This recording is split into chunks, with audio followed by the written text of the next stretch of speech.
This is my family. She is my wife, Mayra Alejandra. She is 36 years old. She is from Palmira.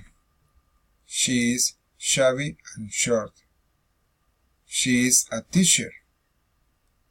She has black and long hair. Her eyes are dark, and her eyebrows are hairy, and she is so cute. They are my children, Samuel and Santiago. They are from Buga, but since 2014 we are living here in Palmira. Samuel is 8 years old.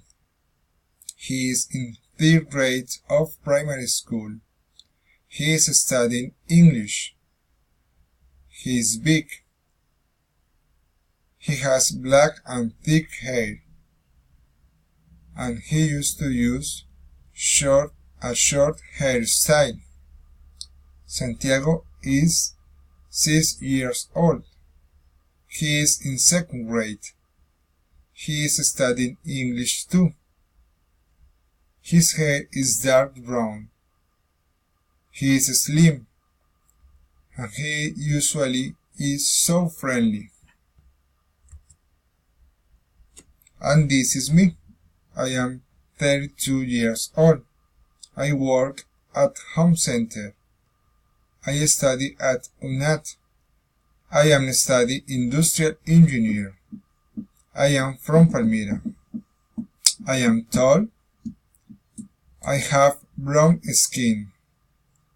My lips are thick. I have dark brown hair. And I am a serious person.